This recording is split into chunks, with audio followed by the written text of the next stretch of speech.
Dios les bendiga, hermanos. Buenas noches. Vamos a seguir con el estudio de los personajes que nos sirven de modelo, de referente, de ejemplo, de paradigma, de que Dios consuela y bendice a todo aquel que resiste la prueba y la tentación. Como les decía, son 7 ejemplos. Ya hemos visto el ejemplo de Job, que es un referente de paciencia en medio del dolor, en medio de la tristeza, en medio de la prueba y la dificultad. Vimos cómo Dios lo consoló y lo bendijo después de haber pasado la prueba y la tentación, después de haber resistido.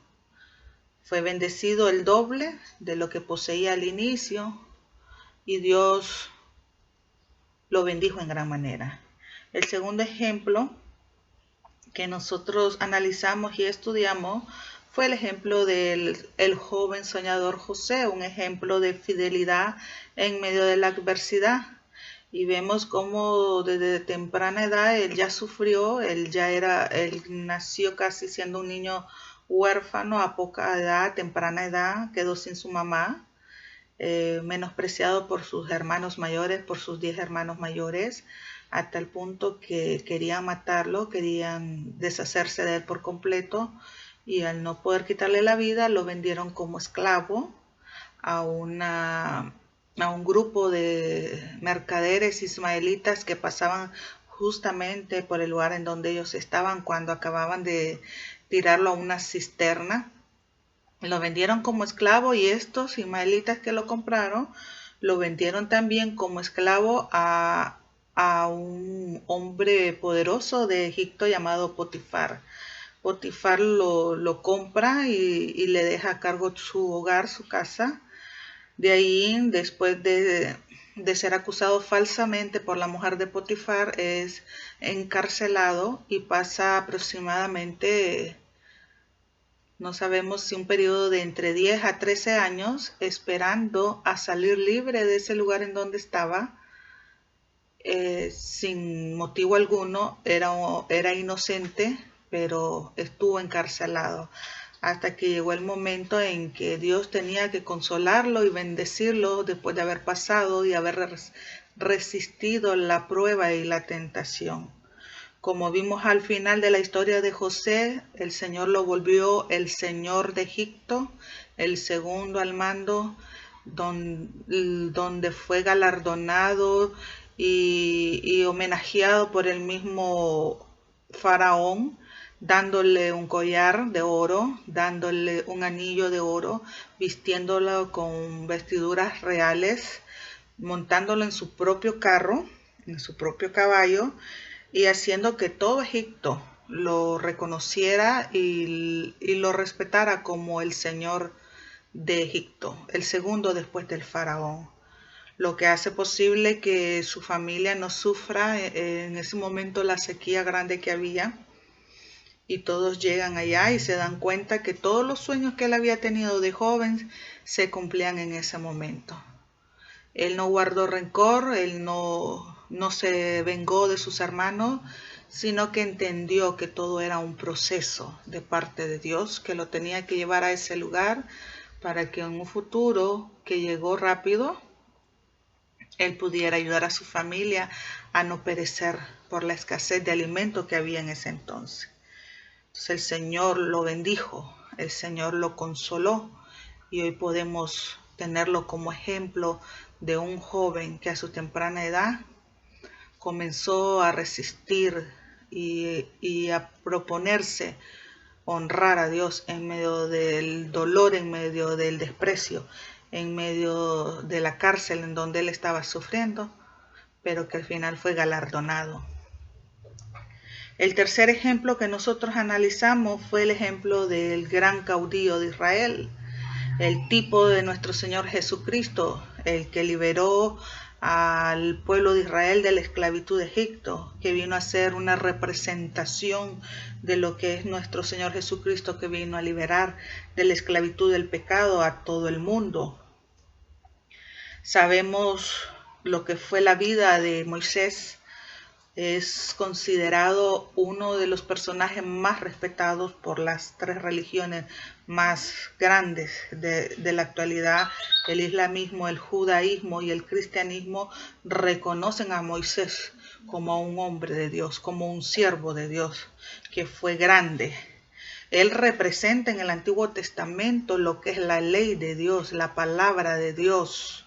Fue un hombre que nació siendo esclavo, era un niño esclavo, pero que llegó un momento en que fue adoptado por la princesa de Egipto, la hija del faraón de Egipto. Y nosotros sabemos la historia de él, que él fue criado por la hija del faraón, educado como un príncipe de Egipto, capaz. Fue educado en todas las áreas como un heredero al trono de Egipto, pero él no le importó dejar todo eso, su fama, su poder, su puesto, su gloria que él tenía como príncipe de Egipto, por ayudar al pueblo de Dios, porque él sabía y él estaba muy claro que él era el llamado para hacer la obra de lo que era la liberación de los casi 400 años que tenía Israel de ser esclavo de Egipto. Nosotros nos damos cuenta en el transcurso de la vida de Moisés que sufrió mucho ataque, mucha murmuración. El pueblo, en vez de apoyarlo, lo acusaban de todo. No tenían comida, era culpa de Moisés. No tenían que beber, era culpa de Moisés. Venían persiguiéndolo los filisteos, iban a morir ahí, era culpa de Moisés. Estaba el Mar Rojo, por tu culpa nos vamos a ahogar. Todo era culpa, hasta sus propios hermanos murmuraban en contra de él. Y llegó un momento en que Dios mismo dijo, los voy a aniquilar, porque era un pueblo duro de servir, un pueblo desobediente, el pueblo de Israel. Todos lo conocemos a través de la historia de Israel, a través de la historia de la Biblia, que es un pueblo que se ha caracterizado por ser rebelde a la palabra de Dios. Entonces, él mismo, el Señor dice, los voy a aniquilar. Ya no los soporto, son rebeldes, duros de servir. Pero encontramos a un Moisés intercediendo por ellos, poniéndose entre el pueblo y Dios para que Dios tuviera misericordia y no los aniquilara. Y fue así como ellos sobrevivieron, porque el propio Moisés intercedió por ellos. Pero no les importó. Todo el tiempo era culpa de ellos. Todo el tiempo murmuraban, todo el tiempo desobedecían, todo el tiempo se iban por malos caminos. Llegó un momento en que al parecer el vaso rebalsó y fue cuando Moisés no le dio la honra a Dios al momento de golpear la roca, y lo hizo con enojo y lo hizo varias veces, y eso fue lo que provocó que Moisés no pudiera entrar en ese momento a la tierra prometida. Dios lo llevó al monte Nebo, le mostró, mira, esa es la tierra prometida, la tierra de Canaán. Solo la vas a ver, no vas a poder entrar porque no me diste la honra. Y se dice en la palabra que él murió allí y que solo Dios sabe dónde está enterrado su cuerpo. Entonces, al final nosotros analizamos y nos dimos cuenta que aunque Moisés no pudo entrar en ese momento a la tierra prometida, que aunque aparentemente parece que todo el esfuerzo que él hizo en el desierto, todo el esfuerzo que él hizo al guiar al pueblo, no tuvo efecto, no tuvo resultado, no tuvo fruto, nosotros analizamos con varios textos bíblicos y nos dimos cuenta que sí, él entró a la tierra prometida en el futuro. ¿Cuándo? Allá en el momento en la transfiguración, cuando Jesús estaba orando y llegó él, el propio Moisés, con Elías a ayudarle, a consolarlo, a respaldarlo. Y también en el Apocalipsis nosotros encontramos el capítulo donde habla de los dos testigos, que según los estudiosos bíblicos afirman que uno de ellos es Moisés y que llega a la propia tierra Canaán, a la propia tierra Jerusalén, a la propia tierra prometida, y él entra. Entonces nos damos cuenta de que a pesar de todo el sufrimiento que él pasó, todo lo que él vivió, todo lo que tuvo que rechazar, su gloria, su poder allá en Egipto, para venir a ser el guía de un pueblo duro de servicio, un pueblo desobediente, si fue galardonado, si fue consolado, si fue bendecido porque resistió la prueba y la tentación. Vuelvo a recalcarles, hablar de Moisés es hablar del gran caudillo de Israel. Hablar de Moisés es hablar de alguien que representa a Jesucristo como un libertador. Hablar de Moisés es hablar de la palabra de Dios, del representante de la palabra de Dios en el Antiguo Testamento. Hablar de Moisés es hablar de un hombre que respetan las tres religiones más poderosas y más grandes de hoy en día: el Islam, el judaísmo y el cristianismo. Entonces Moisés fue consolado y Moisés fue bendecido porque resistió la prueba y resistió la tentación. Hoy les quiero hablar del cuarto ejemplo, modelo, referente, ejemplo a seguir, paradigma de lo que es resistir la prueba y la tentación para poder recibir consolación y bendición de parte del Señor. Recuerden el tema principal: consolación y bendición para aquellos que resisten la prueba y la tentación. Hemos estudiado, hemos tenido como texto base en Santiago 1:12, en donde la palabra nos dice: bienaventurado el varón que soporta la tentación, porque cuando haya resistido la prueba, recibirá la corona de vida que Dios ha prometido a los que le aman. Y hoy vamos a anexar un nuevo versículo. Vamos a irnos a 1 de Samuel, el libro de Samuel, el primer libro de Samuel, capítulo 2, versículo 30, en donde en donde la palabra nos dice: por tanto Jehová, el Dios de Israel, dice: yo había dicho que tu casa y la casa de tu padre andarían delante de mí perpetuamente, mas ahora ha dicho Jehová: nunca yo tal haga, porque yo honraré a los que me honran, y los que me desprecian serán tenidos en poco. Como les dije, el nuevo modelo, el nuevo referente que vamos a estar estudiando es David. Recordemos que aquí esta palabra que acabamos de leer es cuando Samuel se dirige a buscar a Saúl. Saúl actúa neciamente, Saúl actúa guiado por sus instintos, por su forma de ser. El único que era el encargado de presentar sacrificio era el profeta de Dios. Y en este caso, para este tiempo, era Samuel el encargado de hacer eso. Pero nosotros nos damos cuenta que Saúl, en su momento de desesperación, que miraba que no llegaba el profeta de Dios, ¿qué hizo él? Él presentó sacrificio. Entonces el Señor le habla que neciamente has actuado. Entonces él ya no su reino iba a ser ya no iba a ser heredado a sus hijos, ya no iba a tener él sucesores. ¿Por qué? Por haber actuado insensatamente. Él no había esperado el momento de Dios, él no había esperado al siervo de Dios, al encargado, y lo había hecho él.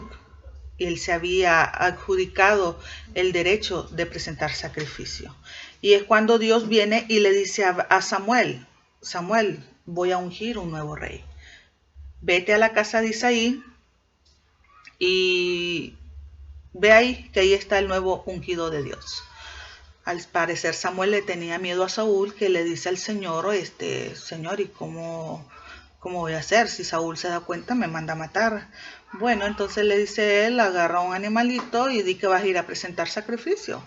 Entonces, de esa manera, Samuel se dirige a la casa de Isaí, y cuando él llega, nosotros nos vamos a ir al capítulo 16, de ahí de 1 Samuel, es cuando él unge a David. Él llega en el versículo 6 de 1 Samuel 16, y aconteció que cuando ellos vinieron, él vio a Eliab y dijo: de cierto, delante de Jehová estás ungido. Y Jehová responde a Samuel: no mires a su parecer ni a lo grande de su estatura, porque yo lo desecho. Porque Jehová no mira lo que mira el hombre, pues el hombre mira lo que está delante de sus ojos, pero Jehová mira el corazón. Aquí es donde viene Samuel ya en la casa de Isaí. Isaí se da cuenta que el siervo de Dios está allí y manda a llamar a sus hijos. Me imagino que prepara algún banquete porque el siervo de Dios estaba allí y lo recibe. Y cuando él le dice a qué va, yo vengo aquí porque Dios me manda, porque dice que entre tus hijos, aquí en esta casa está el próximo rey de Israel, el ungido de Dios. Y él comienza a hacer pasar a sus hijos y cada vez que él miraba a uno, pues decía, este debe ser, está grande, está fuerte. Pero Dios es ahí donde viene y le dice, tú no te fijes en lo que es el físico, en lo de afuera, porque yo no me fijo en la apariencia, en la presentación. Yo miro lo que está en el corazón. Y así sucesivamente fueron pasando sus hijos hasta llegar al último que había en ese momento allí, y ninguno, siempre que él decía, este debe ser, el Señor le hablaba y le decía, no, ese no es. Y cada vez que pasaba uno, seguramente este debe ser, el Señor le decía, no, ese no es. Hasta el punto que viene y dice Isaí, ya no está más, ya no tienes más hijos. Bueno, sí, tengo uno, pero está en el campo. Es el encargado de cuidar las ovejas. Él es el menor y está allá. Entonces le dice Samuel, pues mándalo a llamar. Quiero verlo. El Señor me mandó y todavía no está aquí el que él dice que es. Entonces mándalo a llamar. Y cuando mandan a llamar a David, me imagino que al verlo allá en el campo, le gritaron, David, te llama tu papá. Y él llegó y dice que Samuel lo quedó viendo. Y algo gracioso que menciona la Biblia es que vio algo que no vio en los demás. Dice en el versículo 12 del capítulo 16, envió pues por él y le hizo entrar y era rubio, hermoso de ojos y de buen parecer. Y la Biblia lo recalca. Al parecer no tenía pinta de guerrero, al parecer no tenía pinta o apariencia de alguien poderoso como un rey, como el Saúl, que habían escogido al más alto, al más esbelto, al más fuerte del todo el pueblo de Israel. En este caso, entre todos los hermanos, entre todos los hijos de Isaí, él era el menor. Y aparte dice la Biblia que era rubio, hermoso de ojos y de buen parecer. Pero el Señor le habla a Samuel y le dice, úngelo. Ahí en el versículo 13. Entonces Jehová dijo, levántate y úngelo, porque este es. Y Samuel tomó el cuerno del aceite y lo ungió en medio de su hermano. Y desde aquel día en adelante el espíritu de Jehová vino sobre David, se levantó luego Samuel y se volvió a Rama. Ya ahí David es ungido rey. En ese momento ya era rey de Israel. Pero Samuel se va y Saúl se queda y David se queda aún en su casa. Y sigue, me imagino, su papá le haber dicho, bueno, vaya siga cuidando a las ovejas. Y como él era un hijo obediente, se regresó al campo a cuidar las ovejas. Llegó un momento en que, al parecer,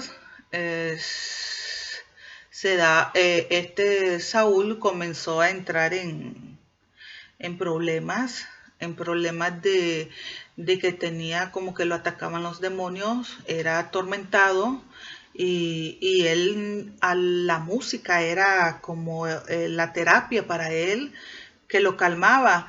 Y le dijeron a él, hay un muchacho que se llama David, hijo de Isaí, que toca el arpa y el Señor está con él y él te puede ayudar. Y mandan a llamar a David y en efecto cuando David tocaba el arpa,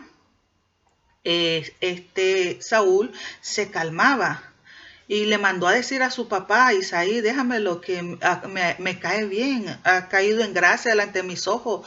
Y hay un versículo que dice que Saúl como que lo quería él, porque había caído en gracia delante de sus ojos.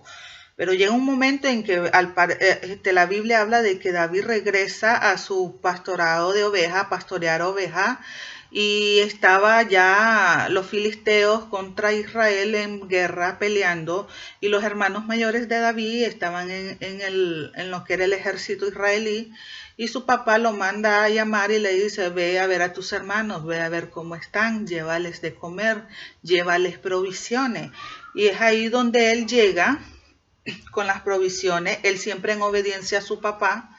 Él no fue allí a averiguar qué pasaba, como muchos muchachos curiosos que les gusta a ver cuando hay peleas, pleitos, se salen a ver quiénes se están agarrando. No, él fue por órdenes de su papá a llevarles alimento a sus hermanos, y justo cuando él llega al campamento es cuando Goliat está burlándose de los israelitas.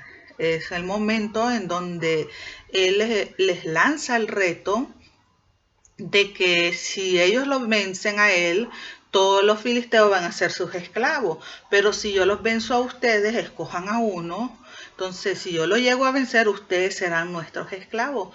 Y el hombre era tan grande, era un monstruo, era un gigante, que intimidaba a todos los soldados de Israel.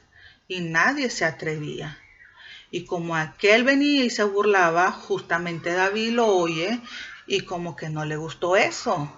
Entonces llega donde están sus hermanos y le dice: ¿qué estás haciendo aquí? Sus hermanos lo regañan creyendo que él andaba de curioso. No, yo no ando de curioso, mi papá me mandó, les manda estas cosas. No, dice: seguro andas viendo a ver qué haces o a ver qué oyes. Pero todos, como les digo, sabemos que fue enviado por su papá. Llega el momento en que él viene y pregunta: ¿y este hombre quién es? Pues es un paladín de los filisteos y nos está retando. Yo lo voy a vencer, dice que le dijo. Y le manda a decir a Saúl que él lo puede hacer, y lo manda a llamar Saúl. ¿Y qué te pasa? Sos un niño todavía, tú no puedes, usted es un guerrero, este es un hombre que tiene experiencia, tú solamente eres un niño. Y él comienza a contarle la historia de que él, como pastor de ovejas, había tenido que enfrentar muchas veces a osos, leones, para poder salvar. Y cuando uno se lograba llevar una oveja, dice que él los seguía y se las quitaba, y él con sus propias manos mataba a la bestia, ya fuera oso, ya fuera león, yo venía y lo mataba. Entonces, para mí este filisteo, dice, va a ser igual que un oso, que un león. Aparte de que es un incircunciso y que ha retado, dice, a los escuadrones de Israel. Entonces viene Saúl y dice: bueno, si tú dices que el Señor está contigo y que te va a ayudar así como te ayudaba cuando estabas pastoreando, pues entonces ve que el Señor esté contigo. Y lo visten todo con las armaduras de ellos, el traje especial de soldado, pero David no podía con eso. Yo no puedo con esto, yo no he practicado con esto, yo voy a ir así como vine.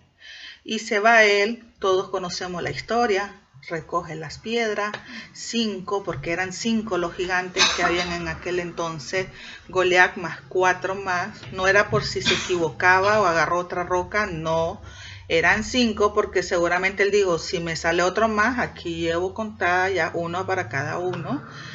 Y cuando Goliat lo mira, también lo menosprecia, porque dice que lo vio rubio, bonito de ojos, y le causó gracia.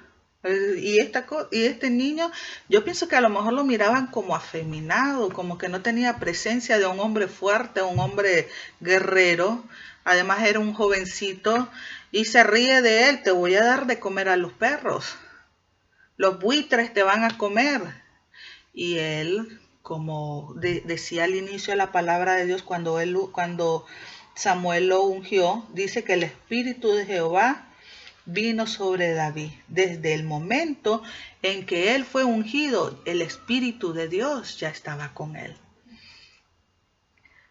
Y la historia termina en que él lo vence. Y ese día Israel se lleva una gran gloria. Entonces todo era gozo, todo era alegría. Pero de repente comienzan los ataques de parte de Saúl. Él ofreció a su hija como premio para que el que derrotara al gigante se casara con él. Pero vemos que le hace una mala jugada a Saúl y se la da a otro hombre, a su hija que le había ofrecido. Pero su segunda hija de Saúl estaba enamorado de David y le dicen a David, la hija de Saúl, la segunda, está enamorada de ti. No, ¿y quién soy yo? Dice, yo no tengo nada, ¿qué voy a dar de dote? Pero lo que Saúl quería y pretendía era que David muriera en manos de los enemigos y no de él, porque ya a esas alturas de la historia Saúl ya no lo soportaba, porque las mujeres cuando miraban a David dice que cantaban, Saúl mató a 1000 y David a sus 10,000, y eso hacía que la cabeza de Saúl y el corazón de Saúl se enojara en gran manera y deseara la muerte de David. Entonces, ¿qué es lo que hizo Saúl? Díganle a David que con 100 prepucios de filisteo yo le doy a mi hija. ¿Y cuál era la intención? No que quería que se casara con su hija, sino que los filisteos lo mataran a David. Y él decía, así yo no voy a ensuciar mis manos, sino que los filisteos mismos lo van a destruir a él. Pero a David le pareció buena la idea y se fue, dice, y se metió en el ejército y le trajo los 100 prepucios que había dicho Saúl, y entonces le tuvo que dar la hija como esposa. Pero desde ese entonces comienza el acoso, comienza la persecución, comienza que él le tocaba el arpa y Saúl le lanzaba su lanza. Entonces él se dio cuenta en ese momento que él no podía estar aquí y podía estar allí. Él comienza a huir y como no podía estar en Israel porque Saúl ya le había puesto el ojo encima, que lo quería destruir, que lo quería matar, se va a vivir al propio pueblo enemigo donde estaban los filisteos, donde Aquis, el rey de los filisteos, y le dicen a Aquis, el rey de los filisteos, ahí está David, vive entre nosotros, en uno de los pueblos de nosotros.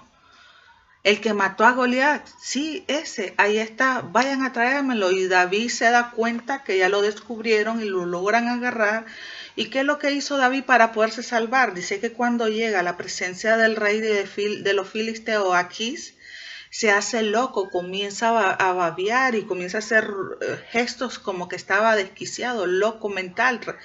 Entonces dice, este hombre ya está loco, de tanto golpe, tanta guerra, ya quedó loco, este no va a hacer nada. Y dice que lo tiraron, pero ahí tuvo que huir y se fue a meter a una cueva. Y estando en la cueva, lo vuelven a encontrar y tiene que huir y se va para el desierto. Y ya era el ungido de Dios y ya había sido ungido como rey de Israel. Pero él sabía que él no podía regresar a Israel porque Saúl lo iba a matar. Llega el momento en que lamentablemente Saúl muere y entonces viene David y ya es elegido el nuevo rey de Israel. Y estando ya como nuevo rey de Israel, David en un día que le tocaba a todos los reyes, como era costumbre, dice la palabra de Dios, que los reyes salían a pelear, ese día David no salió a pelear con su ejército, sino que se quedó en su casa. Quedándose en su casa, salió a su balcón y estando en su balcón vio a la mujer de Urías, Betsabé. Y cuando la vio, la mujer se estaba bañando. Estaba desnuda, nadie se baña con ropa, solo que vayas a la playa y te pongas un bikini, un traje de baño, pero ella se estaba bañando, estaba desnuda y dice la Biblia que la miró. Y no solo la miró, la codició. No solo la codició, la mandó a llamar y convivió con ella. Y parte de la relación que tuvo con ella, ella queda embarazada y le manda a decir a David, estoy embarazada. Y él viene y procura deshacerse de Urías, el esposo de Betsabé, y como no podía, lo tuvo que mandar a las primeras filas del ejército. Y en efecto, al mandarlo en la primera fila, en una de las guerras que tuvo el ejército de Israel, Urías muere. Y es ahí donde comienza lo que fue el castigo y las consecuencias de haberle fallado a Dios. Natán, el profeta de Dios, lo visita y le cuenta la historia de un forastero que llegó a visitar a un amigo. Y ese amigo tenía muchas ovejitas, pero como llegaba su invitado forastero, se fue, dice, a la casa de su vecino que solamente tenía una ovejita. Y se la quitó y la mató, hizo comida y le dio la bienvenida. ¿Qué piensas de eso, rey David? Le dice Natán al rey David. Bueno, dice, ¿quién es ese? El que hizo eso tiene que morir. ¿Cómo es posible que haya tenido tantas ovejas y justamente le fue a quitar la única oveja que tenía él? Bueno, rey David, ese hombre eres tú, le dice. Y le explica que eso fue porque David como rey tenía harén de esposas, muchas concubinas. Era permitido en aquel tiempo. Y Urías solo tenía a su esposa, Betsabé. Pero él, en vez de agarrar una de sus esposas, se fue a fijar en la mujer ajena. Y de ahí viene lo que fue el declive en ese momento del rey David. ¿Qué sucede? El bebé del cual estaba embarazada Betsabé muere. Nosotros después lo vemos que su familia se corrompió por completo. Uno de sus hijos que él tenía abusa de su media hermana llamada Tamar, que también era hija de David. Cuando ella es ultrajada sexualmente, se va llorando y un hermano de ella le pregunta, ¿qué tienes, Tamar? ¿Por qué vienes llorando? Y ella le cuenta que su hermano había abusado de ella. Entonces que le entra en enojo, en ira, y se va y lo mata a su hermano, que es Absalón. Entonces Absalón mata a su hermano, toma venganza, y no solo eso, Absalón viene y se corrompe también y se vuelve contra su padre David. Y en la historia de Absalón nosotros leemos de que él también abusó de las mujeres de su padre. Él abusó de las esposas de su padre David. Sufrió mucho David por culpa del pecado. Hubo un momento en que fue apedreado por un hombre. Él iba caminando y fue apedreado por un hombre. Y uno de sus paladines que él tenía, ¿y quién es este perro muerto que osa apedrearte? Ahorita mismo lo voy a aniquilar. Y David le dice, no, déjalos. Si él lo hizo es porque Dios se lo permitió. Déjalo. Llega otro momento en que él, sin autorización de Dios, se manda a hacer un censo al pueblo. Y Dios viene y le dice, ¿qué pasa, David? Yo no te di la orden de hacer un censo. ¿Por qué lo hiciste? Y él no supo explicar. Entonces, bueno, va a caer juicio contra ti. Escoge, ¿quieres caer en manos mías o caer en las manos del hombre? Y David escogió, por supuesto, caer en las manos de Dios, porque es mejor caer en manos de Dios que caer en las manos del hombre. Y ustedes dirán, hermana Edgar, pero entonces David no resistió la prueba ni la tentación. Sí, David era un hombre como nosotros y en algún momento nosotros tampoco hemos resistido y hemos caído. Pero ¿por qué es importante hablar de este ejemplo? Porque nosotros al leer el Salmo 51, nosotros nos vamos a dar cuenta que David, ¿verdad?, le falló a Dios, así como le fallamos muchas veces nosotros. Pero algo tenemos que tener claro, que si nos toca desistir o comenzar de nuevo, ¿qué es lo que vamos a hacer? Yo prefiero 1000 veces comenzar de nuevo, porque nuestro Dios es un Dios perdonador, un Dios misericordioso, lento para la ira, grande en misericordia y en verdad. Y si nosotros caemos, Él está dispuesto a levantarnos si nosotros nos arrepentimos. Y fue lo que pasó con David. Él le falló a su Señor. Él le fue infiel a su Señor, no soportó la tentación, no soportó la prueba. Pero en el Salmo 51 es el ejemplo vivo de que el rey David se arrepintió de corazón. Ahí cuando usted tenga tiempo, lea el Salmo 51. Esa es una declaración en donde David demuestra que está arrepentido por haberle fallado a su Dios. Y entonces el Señor nuevamente lo reivindicó, lo perdonó, porque el Señor, un corazón contrito y humillado, nunca lo va a despreciar. Entonces vemos la recompensa de David. Si nosotros estudiamos a David, fue uno de los reyes más bendecidos del pueblo de Israel. De todos los reyes, fue uno de los más bendecidos. Es el único de todos los reyes de Israel, es el único al que Dios se refiere y que él dice de su propia boca que es conforme a su corazón. Y cuando dice que es conforme a su corazón, está diciendo: David me agrada, me cae bien, es conforme a mi corazón. Y usted me va a decir: pero eso lo dijo antes de haber fallado. Y es verdad, en 1 Samuel 13:14 dice eso, y todavía no había fallado David. Vamos a ver, 13:14. Mas ahora tu reino no será duradero. Jehová se ha buscado un varón conforme a su corazón, al cual Jehová ha designado para que sea príncipe sobre su pueblo, por cuanto tú no has guardado lo que Jehová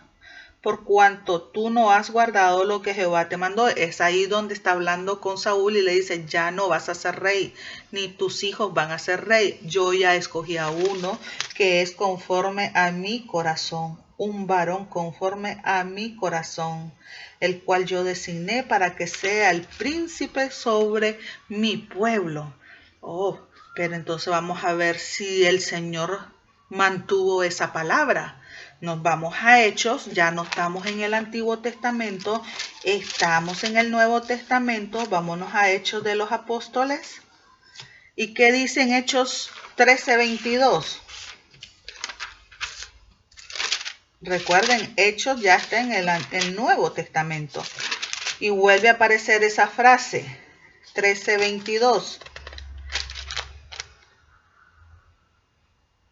Quitado les levantó por rey a David, de quien Dios también testimonio diciendo: he hallado a David, hijo de Isaí, varón conforme a mi corazón, quien hará todo lo que yo quiero. Y nos vamos a Hebreos 11, y ahí nuevamente aparece David entre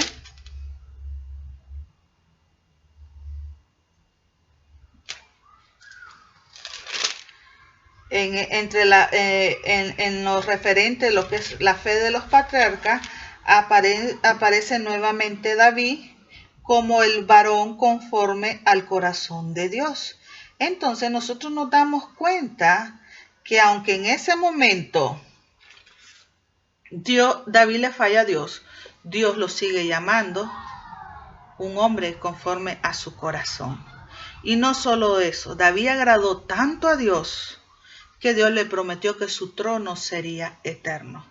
David nunca va a faltar rey en tu familia. Segundo de Samuel 7:16. Segundo de Samuel 7:16.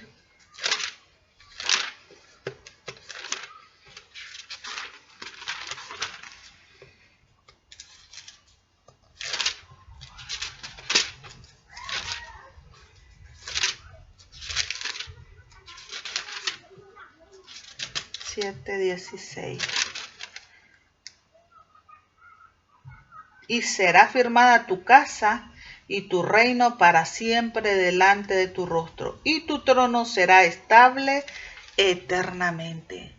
Tu trono será estable eternamente. Ese es un pacto que hizo Dios con David. Y en Hechos 2:30, Hechos 2:30, dice su palabra: pero siendo profeta y sabiendo que con juramento Dios le había jurado que de su descendencia en cuanto a la carne levantaría el Cristo para que se sentase en su trono. Y si nosotros estudiamos la genealogía de nuestro Señor Jesucristo, nosotros nos damos cuenta que Él es descendiente de David. Entonces, el pacto que Dios hizo con David se cumplió. Porque ¿quién es el Rey de Reyes y Señor de Señores? Nuestro Señor Jesucristo. Y como es de su descendencia, su reino es eterno. Su descendencia es eterna. Entonces, David, aunque le falló al Señor, aunque en ese momento no resistió a la prueba, la tentación, él supo arrepentirse. Él supo reconocer su error. Hay un versículo muy conocido que dice que el que confiesa su pecado y se aparta, alcanzará misericordia de Dios. Y eso fue lo que hizo David. Confesó su pecado, pidió misericordia a Dios y alcanzó la misericordia de Dios. Es por eso que si en algún momento de nuestras vidas nosotros no resistimos la prueba, nosotros no resistimos la tentación y le fallamos a Dios, no nos quedemos ahí. Como le decía, hay dos cosas: o desistimos o comenzamos de nuevo. ¿Qué es lo mejor que podemos hacer si en algún momento le llegáramos a fallar al Señor? 1000 veces, hermano, comencemos de nuevo. Porque el Señor está dispuesto a perdonarnos. El Señor está dispuesto a levantarnos. El Señor está dispuesto a restaurar nuestras vidas. Entonces, seamos fieles al Señor y Él nos va a recompensar. Recuerden, hay bendición, hay consolación para todos aquellos que resistan la prueba y la tentación. Y como David, que le falló a Dios y que en algún momento nosotros también le hemos fallado, pero reconocemos y le pedimos perdón a Él, el Señor está dispuesto a perdonarnos y a bendecirnos y a consolarnos igualmente. Este es otro ejemplo de hombres que en medio de sus pruebas, en medio de sus luchas, en medio del desprecio, la persecución, los ataques, esperaron el momento de Dios, resistieron y después fueron consolados y bendecidos por el Señor.